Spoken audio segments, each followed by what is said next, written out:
Magandang pagpalang araw ulit sa inyo mga kapwa ko marino saka mga future marino or seaman. Ito palang video ito ay kasi may mga nag-message sa akin doon sa video ko na turuan ko daw sila kung sabihin ko daw sa kanila kung yung trabaho sa barko bilang isang security guard, supervisor, officer, or security in general, or isang crew member ng isang cruise ship. Ganito mga kababayan, ang trabaho sa cruise ship, sa barko, ay halos wala namang pagkakaiba ng trabaho dito sa Pilipinas. Kung galing kayo sa mga malalaking establishment, kung galing kayo sa airport, galing kayo sa mga hotel, halos parehas lang naman. Yun nga lang, pagkakaiba dun is yung implementation, talagang strict compliance. Ika nga. Okay? Tsaka doon talagang sabi ng mga katrabaho kong Israeli, Australian, saka ng mga British, there is no space for mistake, sabi nila. So kaya ang trabaho talaga doon is pag di ka sure, di mo alam, magtanong ka. Di pwede doon yung hula-hula or haka-haka. So kinakailangan doon mga kasama is accuracy, okay, ng trabaho nyo. Kasi hindi basta-basta. Parang ang kasi ang decision making kasi para sa akin parang granada. Pagka yan tinanggalan mo ng firing pin, ibig sabihin mag-umpisa ka na magsalita. Pag yan lumabas sa bunganga, nagsalita ka na, parang granada yan. Pag sumabog na yan, di mo na yan may babalik. So kaya make sure na yung decision making mo is sigurado galing sa rules and regulation, galing sa fleet regulation na ayon din sa ship security plan. Anyway, kung magtatanong kayo mga security dyan, mga lumipat ng kumpanya napunta sa cruise ship as ship security, huwag kayo magtanong sa mga hepe nyo about sa ship security plan, kasi ang totoo niyan, nakaka-access lang dyan sa ship security plan is very limited. Kaming mga officer lang, saka staff captain, saka general manager. So 3-4 lang ang niyan, ang pwedeng makakita. Okay, so may iba namang mga company na pinapayagang makabasa yung chief engineer o ibang mga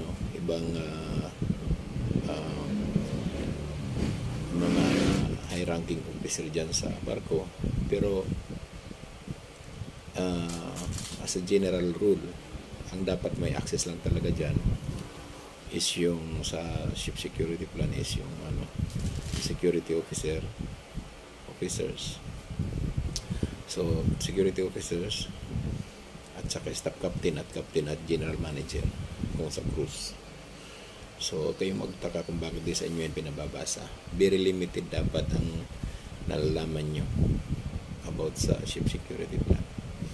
So pagdating naman sa mga onboard regulation, tinuturo naman yan na andyan yan sa libro.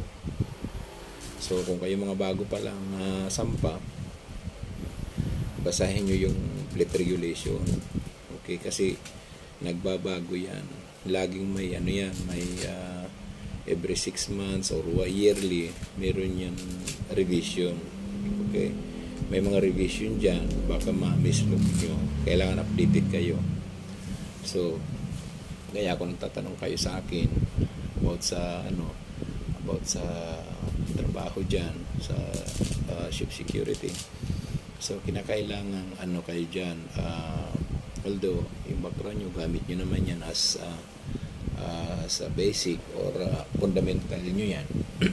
Pero pagdating kayo kasi sa onboard is pare-parehas kayo ng implementation dyan, kasi isa yung policy na pinatutupad nyo, yung fleet-wide rules and regulation. Except na lang kung meron dyan mga standing order, mga order ni kapitan, order ng general manager. Okay, so dyan nagkakaroon ng kunting magbabago sa policy, pero wala yan sa sa onboard or fleet regulation. Is lang yan, special instruction habang onboard yung nagbigay ng instruction. Pero pag yan bumaba at iba na naman na management ang nag-upo dyan, yung iba ina-allow nila, pero yung iba naman is di nila i-recognize. So unang-una yung sa mga mga baguhan dyan on board, okay, para tumagal kayo sa isang trabaho, ang kailangan nyo dyan is integrated sa trabaho. Unang-una kayo talaga ang first line of defense dyan sa barko. So ang trabaho nyo dyan basically talaga is monitoring. Kayo ang general peace and order dyan, saka access control in general. Yun lang trabaho nyo dyan.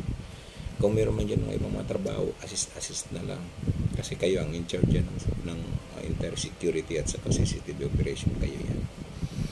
So halimbawa sa mga security guard or patrolman, ang trabaho nyo dyan, nandyan lang kayo sa pintuan ng barko o sa shell door or gangway ang tawag dyan. Ang pintuan ng barko ang tawag dyan is marine term dyan is shell door. Ang hagdan naman ang nilalakaran ng tao mula pier papunta ng barko ang tawag dyan is gangway. Okay, parang daanan ng mga siga. Gangway, iwan ko ba't ganyan ang tawag nila dyan. Anyway, so ang trabaho nyo dun, kung kayo ay first contract yan sa barko, is dyan lang kayo mag-monitor ng mga lumalabas na tao. Unang-unang pwesto mo dyan kayo sa gangway. Okay, so ang pwesto nyo dyan is kailangan naka-check in, check out yung tao, kasi meron naman yan dyan mga A-pass, access pass or C-pass, depende kung ang tawag nyo dyan.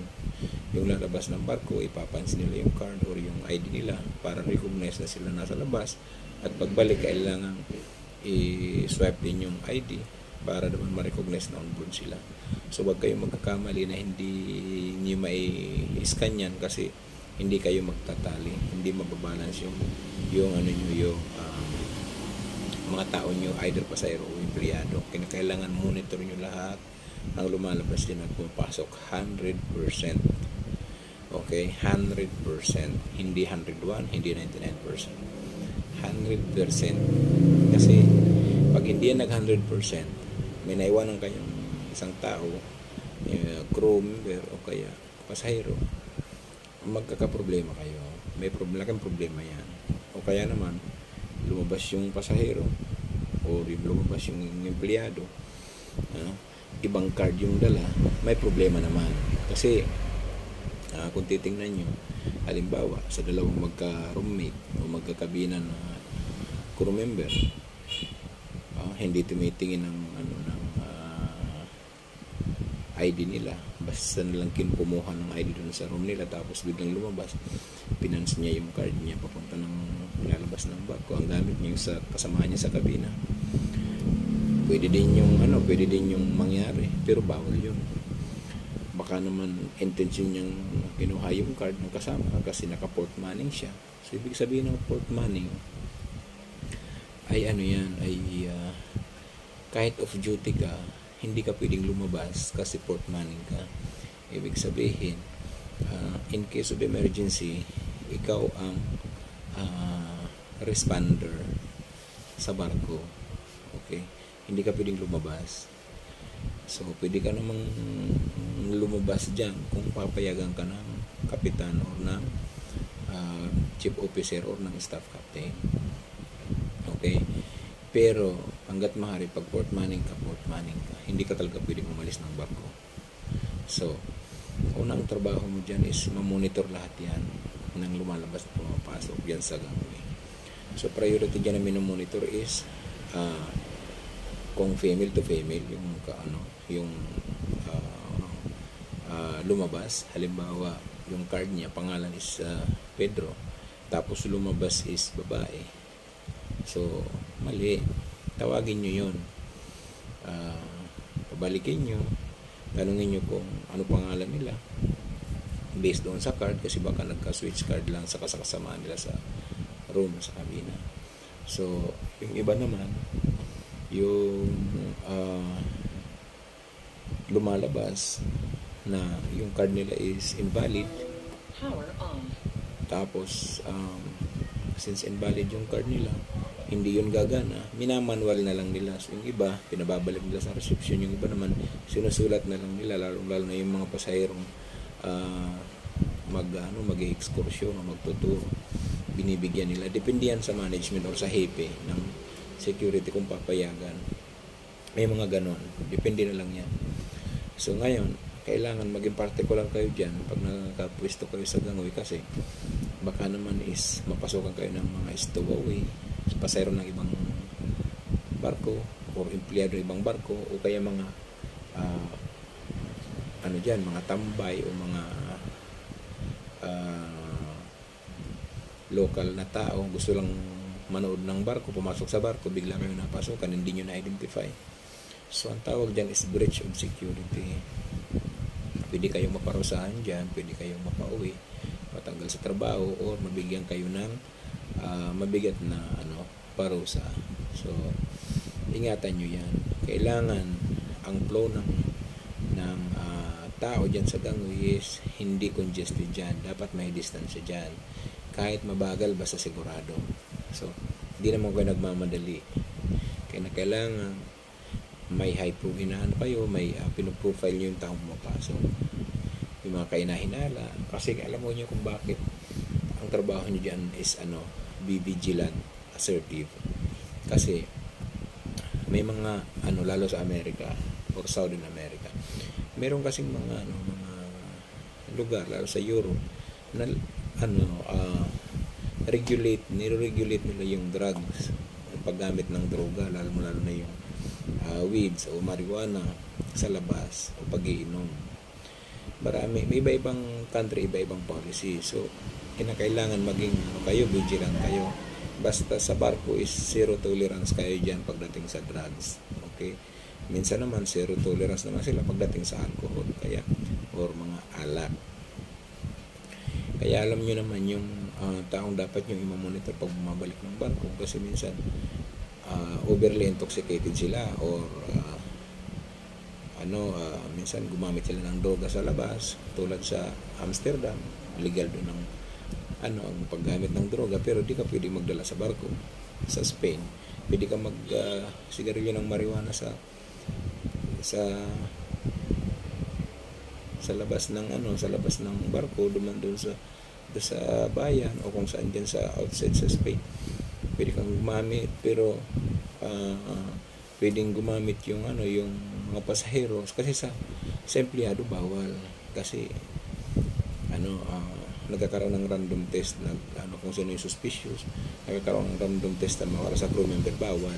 So may mga country talaga na legal yung droga, pero it doesn't mean na pwede na kayong magdroga. So yung mga pasahero kasi di maiwasan yan, gumagamit talaga yan sa labas. Pagbalik na sila, groggy na. So yun mga i-monitor nyo. Okay, mga ganun. May random check tayo para sa drugs. Tapos sa mga pinto nila, chine-check natin kung talagang na-contaminate sila sa ganun. Kasi pagka doubt tayo, kasi bago naman yan pumasok sa barko, ini-screen nyo naman yung sa x-ray machine. Ayusin nyo yung pag-check nyo, proper checking kayo. Kung alam nyo kung saan dapat isusuksok yung droga, doon kayo bumukus. Okay? Yung mga contrabands, kailangan nyo i-check proper yan. Tapos kung doubt kayo sa isang tao, isang pasahero, pag punch niya ng card, tandaan nyo kung anong room. So, kasi pwede niyo naman yan na after nyo mag-sail away, umalis yung barko, sabihin nyo sa supervisor mo o sa hepe na na-discover mo to, parang suspicious drug involvement or drug or intoxicated. So pwede nyo yan i-check. Then kung doubt kayo, kung ang hepe nyo mag-decide ng cabin search, yung hepe na discretion na yan ng chief security with the permission ng staff captain or ng kapitan at ng general manager.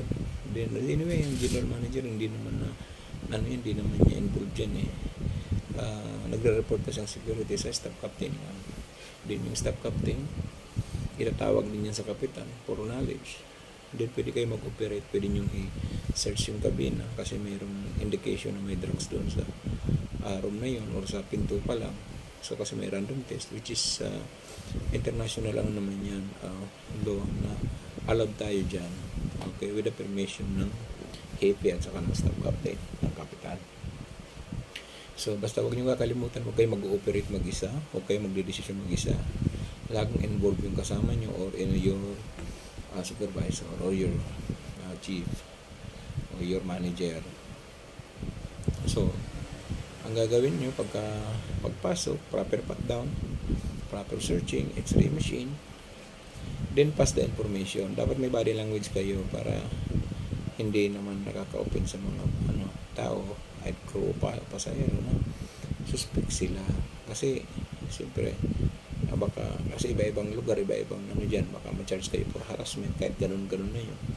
So unang-una sa inyo dyan is reporting, monitor, kasi may mga proper authority naman dyan na nag-handle kung sakasakaling meron yung dalang drugs. Hindi ibig sabihin yung pasahero o yung crew pumasok sa barko may dalang drugs, ibubugbugin nyo na at pagsisisipain nyo na, kukuryentein nyo na, hindi. So proper handling, pag pumasok na monitor nyo na amoy droga, dali nyo sa isang kanto na walang tao, may privacy, kuha ka ng witness, inform mo yung supervisor mo o yung hepe nyo. Then yung hepe nyo magde-decide, saka kayo mag-start ng searching. Make sure mag-search kayo sa tapat ng CCTV at may witness kayo, huwag kayo mag-search mag-isa. Lagi kayong covered ng CCTV o kaya ng may witness kayo na kasama nyo din. Alright? So ngayon, pagkatapos yung resolve yung issue na yan, continue kayo ng trabaho nyo, balik kayo sa gawin, checking lang kayo kasi trabaho dyan, mag-check lang naman, hindi naman kayo dyan police para mag-prosecute ng tao, reporting lang kayo. So maraming senaryo kasi dyan na dapat yung i-check. Minsan may suspicious explosive dyan, mayroong mga knife, mayroong mga kontraband na hindi na bawal sa barko. Minsan yung mga barko bawal dala ng alak o kung ano mang inumin na nakakalasing. Okay, depende rin nga sa policy ng isang barko. Ang purpose lang nyo dyan na naka-duty is mabilang yung taong lumalabas, mabilang yung taong pumapasok, ma-check kung legitimate yung tao na taga doon talaga sa barko nyo, at saka yung dala-dala nila, yung mga dala-dala nila ng mga parcel, luggage, gamit. Kailangan ma-x-ray yan ng tama kasi dahil meron kayong hinahanap na bawal, alam nyo na yun kung ano yung mga bawal. So yun ang yun ang bantayan nyo dyan. Isa pa, yung pag nakapwesto kayo dyan sa gangway, huwag yung, kasi alam nyo yung Pinoy mahilig sa kwento. Pag nandyan kayo sa gangway, iwasan nyo yung magkwentuhan ng sobra kasi mamimislok nyo yung tinitingnan nyo dyan sa monitor. Mamimislok nyo yung nangyayari, makakalampas yung tao na hindi nakapunch, malusatan kayo ng kontrabando sa x-ray machine dahil nakatingin kayo sa kausap nyo, hindi doon sa monitor. Ang daming possibility. Minsan may message sa APAS, may message yun na hindi nyo usipas, hindi nyo na monitor, yung pala bawal lumabas, tapos nakalabas sa inyo, so magkakaproblema kayo. So kaya ang trabaho ng gwardiya dyan sa barko is ganyan. Ngayon, kasama yung trabaho yan, yung pagpatrol, pag-iikot sa mga passenger area, saka sa mga crew area, at saka sa mga open decks. Bakit kayo umiikot sa passenger area? Para ma-monitor nyo, mamaya may tulog na dyan na lasing, namatay sa alleyway. Mamaya may nag-aaway sa mga rooms. Mamaya may umuusok na dyan sa rooms. Mamaya may apoy na dyan sa mga rooms na hindi na monitor. Yan naman ay covered ng CCTV. Pero mas iba yung physical talaga na may routine talaga, patrol. Para mabilis yung responding. Okay. So, yan ang dyan, mga importante yan ang mga linya ng trabaho ng gwardiya dyan sa barko. So, trabaho nyo dyan yung fire patrol. Ibig sabihin, kayo iikot sa barko mula taas hanggang baba. Minsan, mga yan, alam nyo naman yung trabaho dito sa Pilipinas, mayroong bandiklak doon din, proximeter. So, parang yan parang electronic na lang yan, may dala kayong maliit na stick kung saan yung points mga nakalagay, pupuntahan nyo yung pattern, sundan nyo lang. Huwag nyo dayain kasi nadadaya yan anyway, pero nung dayain kasi naka-monitor yan, baka sakali dinaya nyo tapos nangyari palang nagkaroon ng away doon, o kaya may patay doon sa area yung dapat yung daanan, o kaya may sunog, tapos dinaya nyo, di kayo dumaan doon, sinabi nyo dumang kayo doon, so magkakaproblema kayo, malaking problema yun. Huwag nyo gawin yun. Okay. So, ang sa pangtrabaho nyo is sa crew area. Pagka dumadaan kayo sa crew area, tingnan nyo yung mga crew kung ano ba sila, behavior nila dyan. Pag nasa kabina, nagiinuman ba sila ng malakas ang music, nagsisigawan ba dyan, may nagpapatugtog ba dyan ng malakas, which is yung mga neighboring cabin na natutulog. So, alam nyo naman yung normal saka hindi normal pag kayo nag-iikot. Yung pag-ikot nyo dyan, yung sa mga basura, area ng basura, malay mo sa basura, yung mga tinatapon doon ng mga pagkain ng baho na, yan, reportable din yan. Kasi, part ng ikot nyo yan. Ngayon, titingnan nyo dyan, baka pag dumaan kayo, mayroong mga basag dyan na kung ano-anong any safety-related issue. Okay. I-report nyo agad doon sa concerned person o department para ma-actionan agad. Kasi kayo lang naman yung umiikot dyan eh. So, yan ang mga function nyo dyan, duties and function ng security dyan sa barko. So, ngayon, halimbawa, may idea ka sa investigation, may idea ka sa pagkukuha ng mga statement, etc. Mag-offer ka. I-offer mo sa supervisor na pwede ka mag-assist, pwede ka makatulong. Kasi, kahit investigador ka dito sa barko, sa Pilipinas, pagdating mo ng barko, hindi ka doon investigador. Ordinary security guard ka doon kasi iba ang trabaho ng investigador sa barko. Tulad namin, may training kasi kami. Special training kami sa barko, which is tinitrain yan sa US o kaya sa UK. Sa UK. Yung special crime investigation doon, tsaka yung crime investigation, may crime management, crime and preservation. Maraming iba-ibang company, iba-ibang title ng training yan. Iba-iba yan. Iba-ibang cross-line company, iba-ibang training na binibigay. So, kaya, kasi nasa batas yan ng CBSSA na kailangan mayroong sa isang barko mayroong investigador dyan na lisensya na sertifikado mismo. Okay. So, kaya ang gagawin nyo, kung gusto nyo rin na medyo matagal-tagal na kayo sa barko, kita nyo na kailang sampa na kayo, alam nyo na trabaho, so it's time for you to step up. So ibig sabihin, pakita nyo yung ability nyo sa pagiging security, concern kayo sa trabaho, concern kayo sa gamit ng security, concern kayo sa nasasakupan nyo sa barko. Tapos doon ka na mag-browse ng mga additional information, basahin mo yung mga policy ng iba-ibang dyan, sa fleet regulation ka lang mag-focus, then familiar mo yung mga equipment nyo, kung paano ito ino-operate, paano ito pinakalibrate, paano ito gumagana, kailangan alam mo lahat yan. Then pagka alam mo na lahat yan, meron kang customer service, marunong ka na, magaling ka na mag-handle ng mga pasahero, okay, ng mga crew, kung paano maging, alam niyo naman, being a professional. So, Hindi marami ka nahuhuling mga illegal activities. Okay? Mga alam nyo, mga pinagbabawal, lahat ng pinagbabawal na nai-report nyo ng tama. And then, mag-iisip yung supervisor dyan or yung hepe na ang dami mga accomplishment. Ngayon, baka sakali, mabigyan ka ng chance na para i-promote. Kasi, siyempre, masipag ka, hindi ka maayaw sa trabaho, yes ka lang dyan ng yes. Kasi, trabaho yan eh. Kumbaga,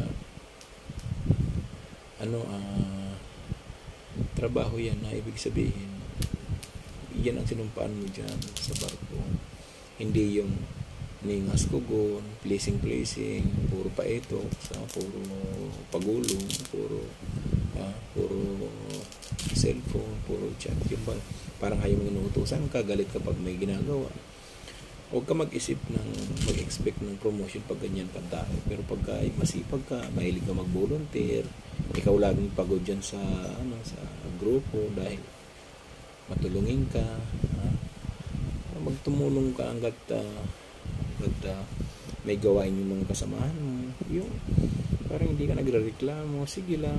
Pag nagutom ka, magpaalam ka. Nagutom ka, pag naihi ka, nainom ka, paalam ka lang. Kasi alam nyo, ang mga kasama, kaya ang Pilipino, hindi basta-basta napopromote kasi maisip sa trabaho. Bibihira yung masipag na Pilipino talagang deserving. Ang Pilipino kasi typical na reklamador, mahilig humingi ng pabor, tsaka yung gusto nila ma-promote agad sila. Wala naman sila hindi naman talaga nararapat kasi magaling yun talaga sa kwento. Kung titingnan nyo, yung mga ibang lahi, mga tamad talaga sa tamad, halos placing lang ang tinatrabaho. Anong ginagawa nila, puro placing. Magaling lang silang sumipsip. Pero, ang Pilipino, bigyan mo ng 1 hanggang 5 trabaho, tatapusin yan yung 5 trabaho. Tatapusin yan. Kahit walang nakatingin. Ang tawag dyan is integrated sa trabaho. Tatapusin niya yan. Ang Pilipino, may break pa yan. Kaya pa niyan maghanap ng break. Pero ang ibang lahi, kung titingnan mo, bigyan mo yun ng 1 trabaho lang, hindi yan tatapusin. Magpapakita yan na gumagawa. Magpapakita yan na gumagawa. Pagka may amo, may nanonood. Tumalikod yung nanonood, wala yan kasi alam nila, they work in the smart way. Napaka-clever ng mga yan. Tayo naman, kayod kalabaw. Okay? So, bakit nirereklamo ng Pilipino is yung mga ibang lahi, tamad, mga sip-sip, pero sila pa yung napopromote. Di gayahin nyo. Diba? Kasi ang totoo niyan, ang Pilipino kasi bibihira sa Pinoy ang magaling at marunong dumipensa pag may problema. Karamihan, sila na yung tama. Namamali pa sila, natatalo pa sila dahil sa maling paliwanag, sa hindi tamang paliwanag. Okay? Kaya ang gagawin nyo dyan is low profile ka lang. Hindi kailangan magpagtalo sa pag nasa barko kasi stress na kayo dahil malayo kayo sa pamilya, tapos ikipagtalo pa kayo, ikipag-away pa kayo. Tandaan nyo, ang duty nyo dyan is 10 hours, 11 hours, or 12 hours, hanggang 15 hours. It depends. Pero tandaan nyo, may pahinga kayo after ng trabaho nyo. Hindi naman kayo mamamatay sa trabaho. Mamamatay kayo pag hindi kayo kumakain. So, may tamang rest naman dyan. Enjoy nyo yung rest kasi alam nyo bago kayo umakyat ng barko, alam nyo talagang, sabi nga nila is kayod marino. So, mag-expect kayo na mabigat ang trabaho doon. So, paano nyo mapapagaan? Isipin nyo doon. Teamwork ang gagawin nyo doon. Kung ang mga kasama nyo tamad, hindi gumagawa, ikaw lang gumagawa, ay minimum lang yung galaw mo, hindi ka mapapagod. Minimum lang ang galaw. So, kaya, kung yung nagtatanong sa akin, nag-chat sa akin, nagtatanong ko ano yung mga trabaho para alam nila, yan ang mga fundamental na trabaho niya sa pagdating sa barko. Kasi pag nag-onboard na kayo 1, 2 kontrata, alam niyo lahat ng trabaho. Alam niyo nga yung trabaho, tapos di naman kayo napopromote hanggang ngayon. Nabot na kayo dyan ng dekada, nabot na kayo ng ilang taon, bakit di kayo napopromote? Kasi nga, baguhin niyo yung style niyo. Unang-una, pagdating dyan, maging maging open kayo sa team, sa supervisor nyo at saka sa manager nyo. Magtrabaho ka talaga ng galing sa puso. Hindi yung trabaho ano lang, hindi nga skugon. So, kaya wala talagang mangyayari. So, ang ano dyan, ang pinaka, ano dyan, sekreto is kung anong utos ng supervisor, sige lang, huwag ka magreklamo, gawin mo lang. Kasi utos nila yan. Basta make sure na pag inutusan ka ng supervisor mo, huwag mong kakalimutan. Kasi mamaya, ilaglag ka, wala kang rason. So, dapat may rason ka. Hindi, inutusan ako nito eh. Bakit ka inutusin nag-utos? Itong inutos sa akin. So, kahit mali ang inutos sa iyo, tinitingnan mo naman talagang biniblessing ka lang. Gawin mo. Total utos niya. Sinabi utos niya. So, kinakailangan, tandaan mo yun, i-record mo na inutos sa iyo sa ganitong araw, ganito na may pinagawa sa iyo na alam mong bawal. Tandaan mo lang yun. Kasi, pag nagkaroon ng tanong dyan, nagka-problema, tinanong ka ng hepe, o bakit mo ginawa to? Inutos po niya sa akin yan kahapon o nung isang araw. Kasi pagka nagsabi siya, hindi ko yan sa'yo inutos. Sabihin sa'yo, lalo na yung mga ibang lahi, pag sinaglag ka, nilaglag ka, no, hindi kita inutusan yan. Inutusan mo ko niyan ito. Anong oras dito? Sa may CCTV to, itong oras na ito, itong lugar na ito. So, tandaan mo, inutusan mo ako na ito ang gawin ko. So, kaya, ang tawag yan is integrity sa trabaho. Maging tapat ka lang. Kung nagkamali ka, kamali ka. Pag doubt ka, hindi mo alam, doubt ka. Kailangan sure ka, 100% sure ka sa sasabihin mo o gagawin mo. Huwag yung tulad sa dito sa atin, huwag yung gawin mo, yung dito sa Pilipinas na kahit hindi mo alam, sasabihin mo, alam mo. Tinatanong ka dito pag tinatanong ka dito ng bagay-bagay, tapos tatango ka na hindi mo naintindihan. Kasi typical na Pilipino ganyan. Bigla na lang sumasagot na oo, tumatango na lang kahit hindi naintindihan yung tanong. Huwag niyong gagawin yan pag nasa barko na kayo. Pag di nyo naintindihan, repeat. Pakiulit. Can you please repeat? Okay? Can you say it again? Pardon? So, ulitin nyo. Kailangan clear. Kasi, hindi pa pwede dyan na inutusan ka ng isang bagay. Tumakbo ka naman na di mo naintindihan. Mali naman yung ginawa mo. Dubli sa'yo ng oras. Okay? So, basic ng trabaho nyo dyan, ship security, is mag-monitor ang tao, maging vigilant kayo sa pag naka-duty kayo, kita nyo naman yan yung mga experience naman kayo sa security, sa makikita yun yung mga bawal.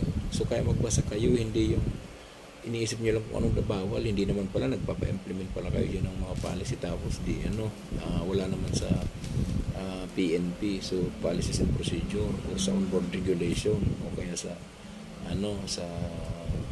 policy ng isang fleet. So kaya kailangan may basis kayo. Marami kasi dyan na mga ang tatagal niya. Tingnan nyo, mapapansin nyo yan, napakatatagal na nilang dyan, security sa barko. Inabot sila ng dekada. Hindi sila napopromote. Kasi alam nilang trabaho yung paaraw-araw na lang na yun, na-master na nila yun, pero hindi sila nag-grow. Ibig sabihin, hindi sila nagbabasa ng mga policy, updated, hindi sila walang improvement. Okay?